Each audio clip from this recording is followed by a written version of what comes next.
Welcome to subramani.com. Today my topic is signs that you're living beyond your means. You're young and you're living on your own, or maybe you're living in a city close to where your parents are.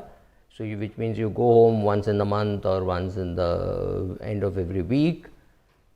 But wherever you are, you're living independently. You're not living with your parents. So which means you're earning money. You're paying for your food. You're paying for your shelter, etc., etc. And you want to know whether you're living beyond your means. Well, very simple. Let us look at some of the signals or signs that you're living beyond your means. First, your checks bounce. You have no clue how many checks you have issued and where you have paid your credit card bills and how many times you have used your debit card. You don't keep an account or track of your bank account, so your checks bounce. And check bouncing today in India is very expensive. It could cost you, including the 18% tax, it could cost you close to 600 rupees. 590 to be precise. 500 for check bouncing plus 18% tax, so 590 is what it costs, and you pay that pretty regularly, right? So that's the first sign. Second is you're very scared that your loan repayment check, which means your educational loan repayment check, would bounce. So you had to call up your dad and say, dad, please pay for it. And so he paid for it. So out of the last 12 checks, he paid 3. Not too bad, but yes, he paid 3.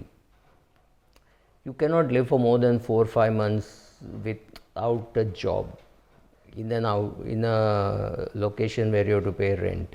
If you're staying at home, it's a different matter altogether, but you cannot live there for more than 3-4 months without having to borrow from somewhere or things like that, because you don't have an emergency fund set up. You didn't have money to set up an emergency fund. Of course, you have not started investing, that's a different thing, but you don't even have an emergency fund.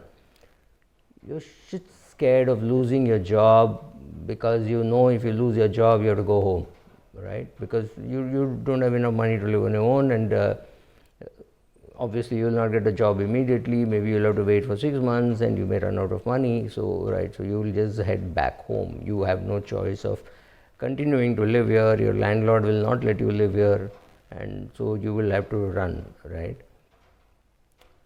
You are about to get married or you got married, and again for that you took a lot of credit card loans. So now you are repaying your marriage loan, your honeymoon loan, and of course your car loan, right? So everything is being serviced out of debt. So which means your day-to-day income is very important, your monthly salary is very important, because without that you will not be able to survive the EMIs, right? You're paying a lot of EMIs, Shadi ka EMI, honeymoon ka EMI, etc. Marriage came as a boon. You thought, wow, I get one more person to share my expenses, etc. But you realize she's also just as bad. Both of you don't have any medical insurance. Both of you do not know what is a credit card score. You blinked, right? You don't know what is a credit card score. You have never checked out your credit card score except when you bought a house. And after that, again, you have no clue what you have done. But when you took these loans, you got a rate which was not very good. And you thought, well, that's how it is, but actually it's a bad credit card score which made you pay a higher rate of interest. Investment is not something which you do, but once in a while you have some money left, and after paying all your EMIs and etc., and that time you do invest some money, because your HR calls and says, if you do not invest this money, we will cut tax. So so therefore to save tax, you did something called a ULIP last year. You've got to pay the premium this year also, and the premium will fall due sometime in January, and you have no clue how you're going to get that money ready, right? You have hopes of doing your own business, but you're about 32 years of age, and you have a net worth of about 15-20 lakhs. You realize that is not enough a sufficient base for you to do your own business. Thank God you do that. Your investment is alien to you. You don't do it except, like I said, for your income tax purposes. With this kind of an attitude, you make a balance sheet, you make a P&L or your income expenditure account, and you will know that you are living beyond your means. Thank you.